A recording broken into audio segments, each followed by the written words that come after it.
हमारे हिंदी मीडियम के स्टूडेंट्स हैं मैम, उनके सामने एक बहुत बड़ी परेशानी ये है कि वो इंग्लिश से बहुत ज़्यादा घबराते हैं। इंग्लिश उनके लिए एक तरीके से बहुत बड़ा हौवा है। एक बच्चा है, आप उसे बचपन से ABCD सिखाते हो। हिंदी मीडियम में क ख ग घ पे फोकस ज़्यादा किया जाता है, तो उसे पता ही नहीं कि बेसिक वर्ड्स क्या है, उसे पता ही नहीं बेसिक साउंड क्या है। तो अगर बच्चे को ये पैटर्न समझ में आने लग जाए ना कि कैसे हमें सेंटेंस बनाना है हिंदी टू इंग्लिश में, तो उसके लिए आधी चीज़ें वहीं पर सॉल्व हो जाएगी। बिल्कुल बिल्कुल। दूसरा, is, was, has, have, do, does, did, ये वो बेसिक शब्द हैं जो मैं कोशिश करती हूँ कि मैं क्लास के थ्रू, ग्रामर के थ्रू, अपने ऑनलाइन कोर्सेज के थ्रू बच्चों को समझाऊं। डेमोक्रेसी बेटर है या फिर डिक्टेटरशिप बेटर है? विदाउट अ डाउट, बिना किसी संकोच के अगर देखा जाए मैम, मुझे लगता है कि जो हमारा लोकतंत्र है या फिर जो डेमोक्रेसी है वो सबसे अच्छा मेथड है किसी भी कंट्री को चलाने का।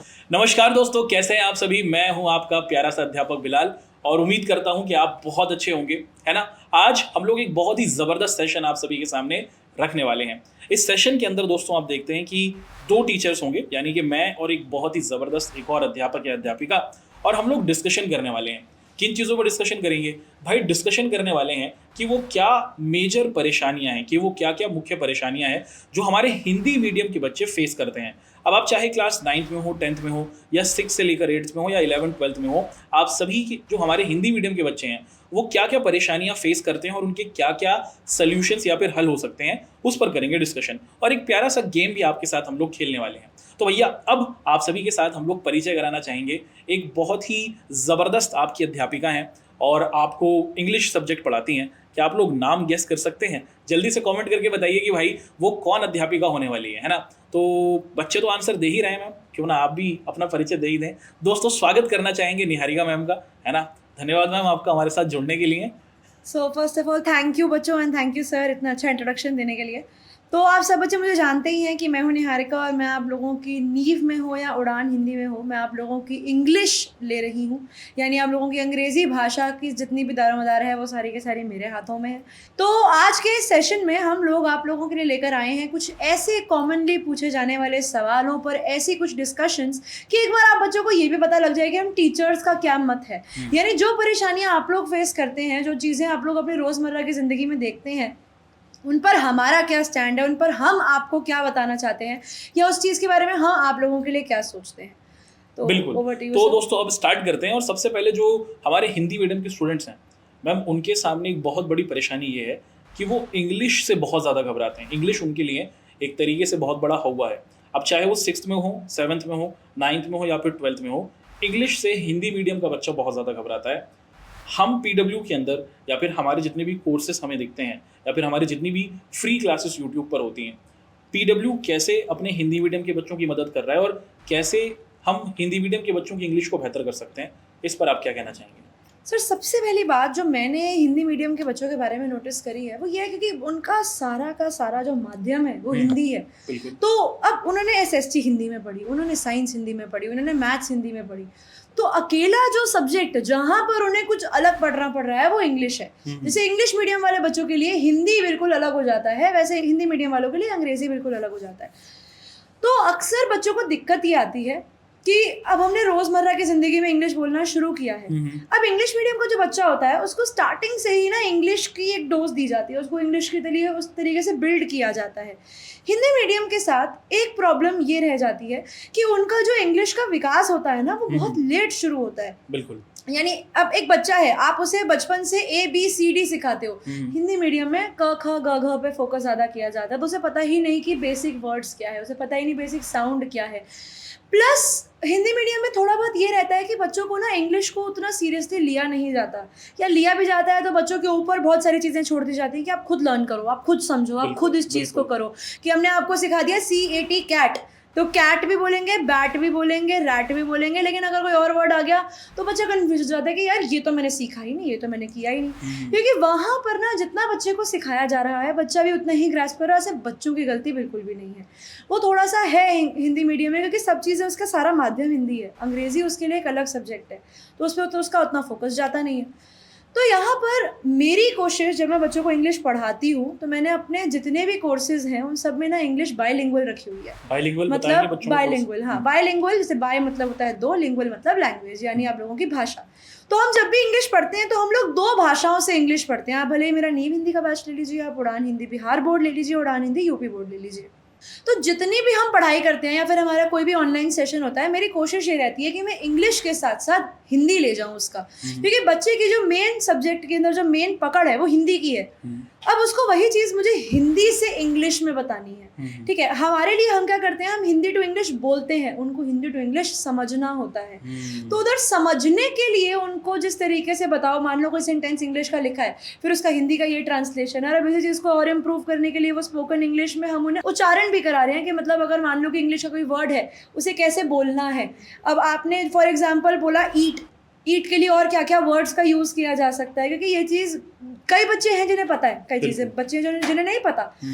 तो मतलब मेरा ये पर्पस रहता है कि जब मैं हिंदी मीडियम वाले बच्चों के साथ बात करती हूँ या उनको पढ़ाती हूँ तो उनके साथ सबसे बड़ा कंसर्न ये होता है कि उनको ऐसा लगता है कि हमारे लिए कोई नहीं है, या हमारी बात सुनने के लिए या हमारे पॉइंट को बताने के लिए कोई नहीं है। तो उनके पॉइंट को समझने के लिए कि उनका पॉइंट भी समझा जाए, उनकी बात को भी रखा जाए, इसीलिए हम कोशिश करते हैं कि हम लोग इस तरीके से पढ़ाएं कि हिंदी मीडियम का बच्चा भी इंग्लिश जैसे मुश्किल सब्जेक्ट को कर पाए। और मेरी कोशिश ये रहती है कि सिलेबस के साथ तो कराऊँ ही, साथ ही साथ उन्हें कुछ ऐसी एक्स्ट्रा चीज़ें भी कराऊँ जिससे उनका ओवरऑल ग्रोथ हो सके। तो मैम, मैं ये पता करना चाह रहा था कि बेसिकली जो हमारे हिंदी मीडियम के स्टूडेंट्स होते हैं उनके सामने दो सबसे बड़ी परेशानियाँ होती हैं। एक तो ये कि उनके पास वर्ड्स नहीं होते, शब्दावली नहीं होती, और दूसरी सबसे बड़ी परेशानी ये है कि उनके पास ग्रामर या जो व्याकरण वाला पार्ट होता है इंग्लिश के अंदर, उसमें वो बहुत कमज़ोर महसूस करते हैं। कुछ टिप्स आप समझाना चाहें हमारे बच्चों को कि वो इस्तेमाल करें जिससे उनकी इंग्लिश इंप्रूव हो सके वोकैबुलरी में और ग्रामर में। सर, वोकैबुलरी के लिए मैंने अपनी क्लासेस में भी ये किया है। मैं क्या कर रही हूँ अब आजकल, मतलब मैंने रिसेंटली स्टार्ट किया है, जो भी मेरे इंग्लिश के चैप्टर्स हैं ना, उनके ग्लॉसरी, यानी जो भी शब्द बच्चे ने मेरे से क्लास में पूछा, उसको उस वर्ड में डाउट था, तो जो भी वर्ड मान लो इजी से लेकर मुश्किल शब्द जितने भी शब्द हैं, मैं उन सबका एक ग्लॉसरी उनको डलवा कर दे देती हूँ चैप्टर के लास्ट में, ताकि उससे दो चीज़ें एक्सप्लेन करना चाहेंगे। ग्लॉसरी मतलब शब्दावली, यानी जितने भी हमारे वर्ड मीनिंग्स हैं उनकी एक वर्ड मीनिंग्स की लिस्ट दे देती हूँ मैं बच्चों को, शब्दार्थ की, ताकि उससे होगा क्या, जब बच्चे उसको पढ़ेंगे तो उन्हें एक तो चैप्टर समझ में आएगा, जो पाठ उन्हें दिया गया है वो समझ में आएगा, साथ ही साथ वो उन शब्दों को फिर यूज़ कर सकते हैं अपनी डे टू डे ज़िंदगी में। मैं कोशिश करती हूँ क्लास के बीच में ही, जैसे मान लीजिए मैंने बोला वही ईट वाला एग्जाम्पल, जैसे मैंने ईट वर्ड का यूज़ किया, अब मैं ईट वर्ड को हैव भी बोल सकती हूँ, जैसे I eat fruits, I have fruits. तो मैं क्लास के बीच में बच्चों को बताती रहती हूँ कि आप इस जगह पर, इस वर्ड की जगह पर, इस शब्द की जगह पर ये दूसरा वर्ड भी यूज़ कर सकते हो। बिल्कुल। इससे एक तो मुझे लगता है कि बच्चों के ग्रामर पे, यानी उनकी वोकैबुलरी पर मैं काम कर पाती हूँ। दूसरा मुझे लगता है कि ग्रामर को लेकर अगर मैं बात करूँ तो यानी उनकी अगर जो जितनी भी चीज़ें उन्हें लिखनी होती हैं उसमें बच्चे को कर्ता, क्रिया और क्रिया क्या कार्य कर रही है उसके बारे में पता होना ज़रूरी है। जहाँ बच्चे ने ये सीख लिया कि उसे हिंदी में आपका कर्ता होता है, उसके बाद आपने जो काम किया वो होता है, लास्ट में आप बताते हो कि वो है कब हुआ था, इंग्लिश में वो चेंज हो जाता है। तो बच्चे को अगर ये चीज़ समझ में आ गई कि सेंटेंस का स्ट्रक्चर कैसे बनता है, जैसे इंग्लिश में हम लोग कर्ता को सब्जेक्ट बोलते हैं, वर्ब को क्रिया बोलते हैं और ऑब्जेक्ट को हम लोग हमारा कार्य बोलते हैं। तो अगर बच्चे को ये समझ में आ गया कि वो कार्य किसने कैसे किया, जैसे हिंदी में जो चलता है वो SOV चलता है, पहले कर्ता फिर कार्य और फिर किसने क्या, जो क्रिया फिर आती है वहाँ पर। इंग्लिश में इसका पैटर्न चेंज हो जाता है, इंग्लिश में सबसे पहले कर्ता आता है, फिर क्रिया आती है और उसके बाद उसका कार्य आता है। तो अगर बच्चे को ये पैटर्न समझ में आने लग जाए ना कि कैसे हमें सेंटेंस बनाना है हिंदी टू इंग्लिश में, तो उसके लिए आधी चीज़ें वहीं पर सॉल्व हो जाएंगी। बिल्कुल। दूसरा, is, was, has, have, do, does, did, ये वो बेसिक शब्द हैं जो मैं कोशिश करती हूँ कि मैं क्लास के थ्रू, ग्रामर के थ्रू, अपने ऑनलाइन कोर्सेज के थ्रू बच्चों को समझाऊं, ताकि उन्हें इन चीज़ों में समझ में आ जाए, डिफरेंसेस समझ में आ जाए, तो वहाँ पर बच्चा जो है उस चीज़ को, इंग्लिश को बड़े प्यार से कर सकता है। चलिए मैम, कॉन्वर्सेशन को आगे बढ़ाते हैं। अब ना एक थोड़ा सा क्या करते हैं, एक रैपिड फायर गेम खेलते हैं। तो दोस्तों होने क्या वाला है, यहाँ पर मैं कुछ वर्ड्स मैम से पूछूंगा और मैम के सामने कुछ वर्ड्स मैं रखूंगा और मैम को कुछ वर्ड्स को चूज़ करना होगा, और उसके बाद फिर हम उनसे पूछेंगे कि भाई आप इस वर्ड को क्यों चूज़ कर रहे हैं, है ना। आपकी पढ़ाई से रिलेटेड, हमारे काम से रिलेटेड ये वर्ड्स होने वाले हैं, और कुछ ऐसा ही मैम भी मेरे साथ करने वाली हैं। तैयार है मैम? बिल्कुल। घबराहट तो महसूस नहीं हो रही आपको? पक्का बता दीजिए, सवाल पे आएगा तो पता लगेगा। घबराइएगा मत बिल्कुल भी। नहीं, घबरा नहीं रहे, अब आंसर में पता नहीं क्या होगा। और क्वेश्चंस काफ़ी इंटरेस्टिंग होंगे। तो सबसे पहला सवाल मैम आपसे पूछना चाहेंगे कि आप ऑनलाइन टीचिंग ज़्यादा पसंद करती हैं या फिर ऑफलाइन टीचिंग? क्या आपको ज़्यादा चीज़ पसंद है? क्विकली आंसर दीजिए। Online teaching. क्यों? ऑनलाइन टीचिंग के 2 रीजंस। एक तो ऑनलाइन टीचिंग में आपको डिस्टर्बेंस कम रहती है। जैसे नॉर्मल क्लास से मेरे साथ ये रहता था, मैंने ऑफलाइन भी पढ़ाया है, तो मेरे साथ ये रहता था कि ऑफलाइन टीचिंग के अंदर ना डिस्टर्बेंसेस बहुत हो जाती हैं। जी जी जी। कभी क्लास के बीच में से कोई शोर मचा रहा है, कभी कुछ कर रहा है, कभी कुछ कर रहा है। ऑनलाइन में वो चीज़ें ना इग्नोरेबल हो जाती हैं। मतलब अगर मान लीजिए कोई बच्चा कुछ जेन्युइनली स्पैमिंग कर रहा है, इग्नोर कर दो। आपको ज़रूरी नहीं है उसको टोकना है, क्योंकि आपका ध्यान जा रहा है, लेकिन आप उसको छोड़ सकते हो। That can be left away. और दूसरा मुझे ये लगता है कि ऑनलाइन के थ्रू हम ना एक एवरग्रीन कंटेंट क्रिएट कर रहे हैं जो हमेशा रहेगा, जिसकी अब ऑफलाइन क्लास में एसेंस वहीं तक की है। आपने पढ़ाया, that content is given, done and dusted, खत्म हो गया। ऑनलाइन ऐसा है, आपने एक बार बनाया और जब तक आप हो, आपके जाने के बाद भी वो कंटेंट रह जाएगा। तो इसीलिए मुझे लगता है कि ऑनलाइन कंटेंट एक एवरग्रीन कंटेंट है, वो सदाबहार कंटेंट है जो बच्चों के पास हमेशा रहेगा। वो जब चाहें, जितने मर्जी बजे चाहें, जब उसको देख सकते हैं। ऑनलाइन टीचिंग में हम लोग अच्छे अच्छे मेथड्स का यूज़ करते हैं। ऑफलाइन टीचिंग में हम अपनी मर्जी से इमेजेस नहीं दिखा सकते। ऑनलाइन में सबसे बड़ा फायदा है, आपको जो इमेज दिखानी है बच्चे को दिखाओ, उसे समझाओ। बिल्कुल। ऑनलाइन में एक्सपीरियंशियल लर्निंग जो होती है ना, मतलब प्रैक्टिकल चीज़ों को देखने से, वास्तविकता से उसको जोड़ने से जो पढ़ाई होती है ऑनलाइन में, वो मेरे हिसाब से ज़्यादा अच्छी है। चलिए अब मेरे से कुछ सवाल पूछिए मैम। सब मेरे दिमाग में एक सवाल ये है, क्योंकि आप एसएसटी पढ़ाते हो, तो मेरे दिमाग में सबसे पहला सवाल आपके लिए ये है कि डेमोक्रेसी बेटर है या फिर डिक्टेटरशिप बेटर है? तो मैम ने एक सवाल पूछा कि लोकतंत्र बढ़िया है या तानाशाही बढ़िया है? देखो भाई, सीधी सीधी बात है कि कहीं ना कहीं कि दुनिया के अंदर अलग अलग शासन व्यवस्थाएं हैं, दुनिया को अलग अलग देशों को अलग अलग तरीके से हम देखते हैं चलाया जाता है, लेकिन विदाउट अ डाउट, बिना किसी संकोच के अगर देखा जाए मैम, मुझे लगता है कि जो हमारा लोकतंत्र है या फिर जो डेमोक्रेसी है, वो सबसे अच्छा मेथड है किसी भी कंट्री को चलाने का। क्योंकि कहीं ना कहीं जो रियल पावर होती है वो सिटीजन्स के हाथ में होती है, और अगर सिटीजन्स किसी भी व्यक्ति को अपना नेता बनाते हैं, 5 साल के लिए उसे कंट्री चलाने की जिम्मेदारी दी जाती है। अगर वो सही तरीके से नहीं चला रहा तो अगले 5 साल बाद हम उसे चेंज कर सकते हैं, है ना। डिक्टेटरशिप के अंदर ऐसा नहीं होता, power remains with one person only, power एक आदमी के हाथ में रहती है। तो मेरे हिसाब से तानाशाही अच्छी चीज़ नहीं, सिर्फ और सिर्फ जो लोकतंत्र है वही एक बढ़िया चीज़ है। एक और सवाल पूछते हैं मैम आपसे, तैयार है? घबराहट तो महसूस नहीं हो रही है ना? ठीक। अब सवाल ये है कि मैम, इंग्लिश मीडियम के बच्चों को पढ़ाना पसंद करती हैं आप या फिर हिंदी मीडियम के बच्चों? इंग्लिश तो सब्जेक्ट पढ़ाती हैं मैम, इंग्लिश मीडियम के बच्चों को पढ़ाना या फिर इंग्लिश हिंदी मीडियम के बच्चों को पढ़ाना, किस में आपको ज़्यादा फन आता है, मज़ा आता है मैम? सर, अगर मैं सच बात बताऊं तो इसका आंसर थोड़ा सा मतलब बीच का आएगा, क्योंकि मैं हिंदी वाले बच्चों को भी इंग्लिश पढ़ाती हूँ और इंग्लिश वाले बच्चों को भी, मतलब इंग्लिश वाले बच्चों को भी इंग्लिश पढ़ाती हूँ। तो मेरे लिए इंग्लिश पढ़ाना ऑलमोस्ट द सेम है। दोनों कैटेगरीज में ऑलमोस्ट द सेम है। बट हाँ, ये है कि हिंदी मीडियम वाले बच्चों के साथ थोड़े एग्जाम्पल्स हम लोग ज़्यादा दे सकते हैं, क्योंकि हम लोग जो हैं, अब जो हिंदी मीडियम वाला बच्चा जनरली जो आता है वो थोड़ा सा आता है आप लोगों का गांव के एरिया से, यानी जो ग्रामीण इलाके हैं उनसे थोड़ा ज़्यादा आता है। तो कोई ऐसा एग्जाम्पल होता है जो आप एक शहर के बच्चे को गांव का एग्जाम्पल दोगे, वो सुनेगा, वो समझेगा, लेकिन वो शायद उस चीज़ से रिलेट नहीं कर पाएगा। लेकिन अब जैसे कि बिना बिजली के पढ़ना, खेत में जाके पढ़ना, छत पर जाके पढ़ना, ऐसे एग्जाम्पल्स जो है ना, इनके साथ जो हिंदी मीडियम वाले बच्चे हैं वो थोड़ा सा ज़्यादा रिलेट कर पाते हैं। और दूसरा मुझे लगता है कि हिंदी मीडियम वाले बच्चों में एक चीज़ उनको ये लगता है कि हमें कभी पूछा नहीं गया। जब उनको दिखता है कि कोई पूछा जा रहा है ना, तो उनको वहाँ से जो प्यार आता है, ऐसा नहीं कि इंग्लिश मीडियम वाले बच्चों से नहीं आता, लेकिन वहाँ से जो प्यार आता है ना, वो बहुत अच्छा लगता है। तो मतलब मैं इस आंसर को दे नहीं पाऊंगी, क्योंकि मैं दोनों में इंग्लिश पढ़ाती हूँ। बहुत ही सेलेक्टिवली तरीके से सेफ चल रही हैं। वो ये नहीं चाह रही कि कभी वो हिंदी मीडियम के बच्चों का दिल तोड़ दें या फिर वो इंग्लिश मीडियम के बच्चों का दिल तोड़ दें। तो दोनों को साथ लेते हुए मैम आगे चल रही है। लेकिन मैम का ये मानना है कि मैं दोनों को अच्छे तरीके से पसंद करती हूँ। मतलब क्योंकि अब एक टीचर ही बच्चों में अच्छा, शरारती कौन से जगह के बच्चे आपको ज्यादा लगते हैं? हिंदी मीडियम के बच्चे नॉटी लगते हैं आपको? नहीं सर, इंग्लिश मीडियम के बच्चे थोड़े ज्यादा नॉटी होते हैं। हिंदी मीडियम वाले सिंसियर होते हैं। मैं वही कह रही हूँ ना कि उनको जो चीज मिलती है ना, वो उसकी कदर बहुत ढंग से करते हैं, वैल्यू ज्यादा करते हैं। हाँ, तो मतलब मैंने हिंदी मीडियम वाले बच्चों में ये चीज़ देखी है कि उनके जो डाउट्स भी आते हैं ना, बहुत रेलेवेंट डाउट्स होते हैं। तो मतलब कई बार तो इतने अच्छे डाउट्स होते हैं, मजा आ रहा होता है सॉल्व करने में। मैं बोलती हूँ, बहुत अच्छा डाउट पूछा बेटा आपने, अब बताती हूँ इसका आंसर। तो पूछा जाए मेरे से मैम? हाँ सर, आप मेरे को बताओ कि मैथ्स या साइंस?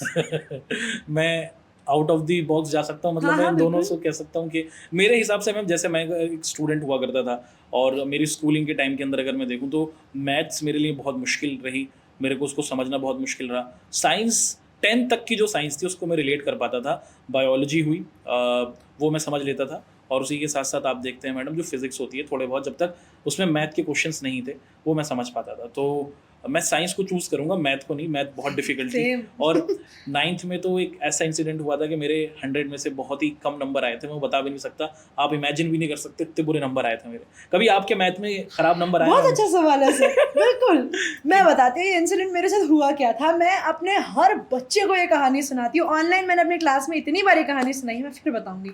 हुआ क्या था, क्लास 8th में मैं बहुत अच्छे से प्रिपेयर करके गई थी अपनी पढ़ाई के लिए कि भैया मैथ्स में टॉप करके आऊँगी, अच्छे से आता था मुझे। मेरी क्लास 8th से सीन हुआ ये मेरे साथ। मैं गई क्लास में और जो मेरे आगे एक बच्चा बैठा था वो चीटिंग कर रहा था, मैं चीटिंग नहीं कर रही थी, मुझे चीटिंग की आदत नहीं थी, कभी से भी नहीं थी। क्योंकि मैं अपना पेपर कर लूँ वही बहुत बड़ी बात है, मैं दूसरे के पेपर में क्या मदद करती। बिल्कुल। और टीचर ने क्या किया, उनको लगा मैं चीटिंग कर रही हूँ, वो आई और मेरा पेपर लेके चली गई, -5 लिख दिया। मैं आधे घंटे तक रोती रही कि मुझे तो पूरा पेपर आता था, मेरा पेपर ले गए, मेरे को पेपर मिलेगा नहीं, मेरे -5 हो गए, मैं नंबर ला सकती थी। फिर बड़ी मिन्नतों के बाद टीचर ने मुझे पेपर वापस किया। अब जब टीचर ने मुझे पेपर वापस किया उसके बाद तो भैया बिल्कुल नील बट्टा सन्नाटा हो गया मेरे दिमाग में, मुझे कुछ समझ ना आया मैं क्या करूँ। वो पेपर वहाँ से लेकर जो मुझे वो थोड़ी देर बाद पेपर मिला उसमें मेरे नंबर नहीं आए, मतलब बहुत ही कम आए। वही बात है कि मैं बता भी नहीं सकती कितने कम आए, बहुत ज़्यादा कम भी नहीं थे, पर मतलब मुझ जैसी बच्ची के लिए जो 70+ की लेन में थी, 80 में से, वो बहुत ही पीछे आ गई थी उससे। मेरे को बहुत दुख हुआ। वो दिन था और मेरे क्लास 10th के बोर्ड का दिन था। वो पर्टिकुलर मार्क्स से आप मान लीजिए मेरे मार्क्स कभी आगे बढ़े ही नहीं। मैं कितनी कोशिश कर लूँ मेरे मैथ्स में मार्क्स बढ़े ही नहीं। फिर फाइनली मैं 11th में आई और मैंने मैथ्स से किया चाचा बाय बाय। तो ज़्यादातर जो देखा जाए कि जो टीचर्स सोशल साइंस के सब्जेक्ट्स को पढ़ाते हैं या फिर जो इंग्लिश सब्जेक्ट को पढ़ाते हैं उनके लिए मैथ ये जो सब्जेक्ट है ये बहुत बड़ा एक डरावना सपना रहता है और उनसे बचने की कोशिश करते हैं। आप कमेंट करके बताइए क्या आपको भी मैथ से डर लगता है, और अगर मैथ से डर लगता है तो उसका भी एक बहुत ही बेहतरीन सोल्यूशन है। पीडब्ल्यू के जो टीचर्स हैं जो हमारे नीव के कोर्स के अंदर हैं या फिर जो हमारे उड़ान के कोर्स के अंदर हैं, वो बहुत बेहतरीन तरीके से आपको हर एक सब्जेक्ट पढ़ाते हैं, चाहे इंग्लिश हो, चाहे सामाजिक अध्ययन हो, चाहे मैथ हो। और मैथ के अंदर तो हमारे धुरंधर अध्यापक कमल सर हैं ही, है ना, बहुत सिंपल तरीके से हर चीज़ वो अपने बच्चों को समझाते हैं। तो अब आगे बढ़ते हैं मैम, है ना, एक आध आपसे क्वेश्चन और पूछते हैं। और क्वेश्चन कुछ इस तरीके से है कि जो हमारे हिंदी मीडियम के बच्चे हैं उनके सामने एक बहुत बड़ी ये भी समस्या होती है कि वो अपने करियर को लेके ज़्यादा अवेयर नहीं होते कि वो क्या क्या ऑप्शंस उनको मिल सकते हैं। एक ऐसा बच्चा जो देहात के अंदर रहता है, ग्रामीण परिवेश में रहता है, या फिर अगर शहर में भी रहता है और उसके पास हिंदी मीडियम है, तो उनको सिर्फ 2-4 ऑप्शन ही दिखते हैं कि या तो IIT कर लेंगे, या तो JEE कर लेंगे, या तो वो गवर्नमेंट एग्जाम्स की तैयारी कर लेंगे। क्या आज के टाइम में भी साल 2024 में बच्चों के पास ये 3 ही ऑप्शंस हैं? इस चीज़ के लिए तो बेटा मैं कहूँगी ऐसा बिल्कुल भी नहीं है कि आप अगर हिंदी मीडियम से हैं तो आप बहुत पीछे हैं, ऐसा बिल्कुल भी नहीं है। आज के टाइम पर जितनी इम्पोर्टेंस हम लोग गवर्नमेंट एग्जाम में देख लो, किसी में भी देख लो, जितनी इंग्लिश को दी जाती है उतनी अब हिंदी को भी मिलने लग गई है। बिल्कुल। जहाँ तक रहा IIT, नीट, JEE और उसके अलावा आप लोगों के UPSC गवर्नमेंट एग्जाम्स, इसके अलावा दुनिया बहुत बड़ी है। आप लोगों के पास बहुत सारे अलग अलग टॉपिक्स होने वाले हैं। आपको लगता है कि आप किसी इंग्लिश की फील्ड में नहीं जाना चाहते हो तो आप संस्कृत में कीजिए, अपनी बैचलर्स कीजिए, हिंदी में बैचलर्स कीजिए, साहित्य में कीजिए, उसमें से आप बहुत आगे बढ़ सकते हैं। अगर आपको लगता है कि, और पता सर इसमें एक बहुत अच्छी बात अब ये है हमारे एजुकेशन सिस्टम में कि जो कोर्सेज हम लोग इंग्लिश में करते हैं ना वो सेम हमारे पास हिंदी में भी अवेलेबल है। तो अगर बच्चे को लगता है कि मैं आगे बढ़ना चाहता हूँ लेकिन यार मुझे तो आगे इंग्लिश पढ़नी पड़ेगी, मैंने तो इंग्लिश उतनी डिटेल में कभी करी नहीं, मेरा जो मीडियम ऑफ स्टडी है वो तो हमेशा से हिंदी रहा है, तो इस चीज़ में मैं आप लोगों को बता दूँ, जो आप लोगों की गवर्नमेंट यूनिवर्सिटीज़ होती हैं, फॉर एग्जांपल दिल्ली यूनिवर्सिटी की भी अगर मैं बात करूँ, उस यूनिवर्सिटी से मैं भी पढ़ी हूँ, वहाँ पर आपके पास चॉइस होती है कि आप पेपर हिंदी में लिखना चाहते हो या इंग्लिश में लिखना चाहते हो। तो अगर आप पेपर हिंदी में लिख रहे हो मतलब अपने पढ़ाई भी आपको हिंदी में ही करने को मिल जाएगी, जो आपका मीडियम ऑफ स्टडी होगा वो हिंदी होगा। तो इसमें आप किसी चीज़ में भी बैचलर्स कर सकते हो, किसी भी चीज़ में मास्टर्स कर सकते हो, भले ही वो इंग्लिश हो, आप लोग आगे जैसे स्ट्रीम्स लेंगे अपनी, तो भले ही वो इंग्लिश हो, भले ही वो आप लोगों के लिए साइकोलॉजी हो, भले ही आप साइंस की किसी फील्ड में करना चाहते हैं, मैथ्स में करना चाहते हैं, अकाउंट्स में, इको में, हिस्ट्री में, किसी भी चीज़ में आप बैचलर्स कर सकते हैं। बैचलर्स के बाद या फिर आप मास्टर कॉम कर सकते हैं, आप जर्नलिज्म कर सकते हैं। जर्नलिज्म में तो लैंग्वेज बैरियर होता ही नहीं है, वहाँ तो जनरली जो बंदा, मैक्सिमम न्यूज़ चैनल्स में हम लोग हिंदी बोलते हैं, हिंदी का प्रयोग होता है, तो वहाँ पर आपको कभी इंग्लिश का कंस्ट्रेंट भी नहीं आएगा। पर मेरे तरफ से एक सजेशन ये रहता है बच्चों के लिए कि इंग्लिश जो है ना, उसे सिर्फ एक सब्जेक्ट की तरह नहीं देखना चाहिए, उसे एक लैंग्वेज की तरह देखना चाहिए, उसे एक ऐसी ज़रूरत की तरह देखना चाहिए कि तुम्हें वो चीज़ आए। हम क्यों किसी और के हाथ में मौका दें कि वो चीज़ हम नहीं कर सकते? हम क्यों किसी और को दें कि हाँ तेरे में ये चीज़ की कमी है? अपने आप को इतना काबिल बनाओ कि कोई भी आपके ऊपर उस चीज़ की उंगली ना उठा सके। बस ये मेरा सजेशन। अब जैसे इसी से रिलेटेड एक और चीज़ है कि हमने अपने बच्चों के साथ स्पोकन इंग्लिश की क्लासेस को स्टार्ट किया है, उसका रिस्पांस किस तरीके से आ रहा है मैम, वो शेयर करना चाहेंगे आप? सर उसका रिस्पांस बहुत अच्छा है। इनफैक्ट मेरे जितने भी बैचेस चल रहे हैं, भले ही वो क्लास 11th हो, क्लास 12th हो, जो हिंदी मीडियम चैनल पे नहीं भी हैं, इनफैक्ट वो बच्चे भी उस चीज़ को बहुत पसंद कर रहे हैं। और मेरा उसको स्टार्ट करवाने के पीछे पर्पस ही यही था कि डे टू डे लाइफ में जो हम लोग अंग्रेजी बोलते हैं, कभी कभार वो, क्योंकि इंग्लिश सिर्फ डे टू डे या सिर्फ सिलेबस में अलग नहीं है, वो सब मिक्स है, तो बच्चे को सब चीज़ें आनी चाहिए। तो मेरे हिसाब से उसका रिस्पांस बहुत अच्छा जा रहा है और मैं ये चाहती हूँ कि आगे आने वाले समय तक उस चीज़ पे और अच्छा रिस्पांस आए और जो हम मेहनत कर रहे हैं वो और बच्चों तक पहुँचे, क्योंकि वो कोशिश हमारी तरफ से ऐसी है कि एक एक बच्चा जो है वो इंग्लिश बोलना शुरू करे, भले छोटे से शुरू करे, लेकिन वो शुरुआत अगर वो करता है तो ज़रूर वो आगे बढ़ेगा अपनी मेहनत के साथ। बिल्कुल। तो चाहे आप हिंदी मीडियम से हो या फिर आप ग्रामीण इलाके से हो या फिर शहरी इलाके से हो, इंग्लिश एक लैंग्वेज के तरीके से देखें जैसे मैम ने बताया, और अपनी स्किल इस पर काम करना शुरू करें, क्योंकि जब आपके पास हिंदी में भी महारत होगी और जब आप इंग्लिश के अंदर भी एक अच्छे मजबूत कैंडिडेट होंगे, एक स्टूडेंट होंगे, तो आपके पास करियर में आगे बढ़ने के बहुत सारे ऑप्शंस होंगे। और जैसे मैम ने बताया कि गवर्नमेंट जॉब या फिर IIT JEE के अलावा भी बहुत सारे ऑप्शंस हैं जिस पे हिंदी मीडियम के बच्चे आगे बढ़ सकते हैं, है ना। तो अब इसी आशा के साथ हम लोग क्या करना चाहेंगे मैम कि हमारा ये जो इंटरेक्शन है इसे समाप्त करना चाहेंगे। आप कुछ कहना चाहती हैं? मैं तो बस बच्चों से यही कहना चाहती हूँ कि आप लोग अपनी मेहनत करते रहिए, क्योंकि अब आप लोगों जो है, हम लोगों ने अब आप लोगों को देख लिया है, तो तुम लोग हमारी नज़रों में आ गए हो, तो अब हमारी तरफ से ये पूरी कोशिश रहेगी कि जितना हम मैक्सिमम आप लोगों के लिए कर सकते हैं हम करें। हमारी आपसे बस एक उम्मीद ये है कि आपको जितना हम देते हैं उसको आप अच्छे से यूटिलाइज़ कीजिए, समझिए, और आपके जो भी डाउट्स हैं उनको हमारे आगे लेकर आइए, और बस इसी तरीके से पढ़ते रहिए और आगे बढ़ते रहिए। और एक और चीज़ है ना, वो क्या है मैम कि बच्चों से सजेशन मांग लेते हैं। हाँ बिल्कुल, है ना भाई, तुम ये जो वीडियो देख रहे हो ना, इसके कमेंट्स के अंदर आप लोगों को एक चीज़ करनी होगी। क्या चीज़ करनी होगी?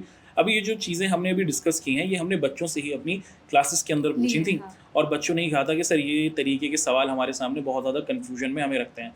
आप कमेंट करके बताइए कि वो क्या क्या कन्फ्यूजन, चाहे आपकी एकेडमिक पढ़ाई से रिलेटेड हो या फिर आपको पढ़ाई के अलावा भी अगर कोई समस्या दिखती है, आप कमेंट के अंदर लिखिए। और आने वाले टाइम पर आप देखते हैं कि टीचर्स के ज़रिए ऐसे ही एक सेशन किया जाएगा जहां पर 2 टीचर्स आपको आपकी ही जो समस्याएं होंगी उन पर डिस्कशन करते हुए और आपकी उन समस्याओं का निवारण करते हुए दिखेंगे। ठीक है, अब इसी आशा और उम्मीद के साथ कि भैया आपको ये सेशन काफ़ी मददगार लगा होगा, पसंद आया होगा, निहारिका मैम और हमारी उपस्थिति से आपने बहुत सारी चीज़ों को सीखा होगा।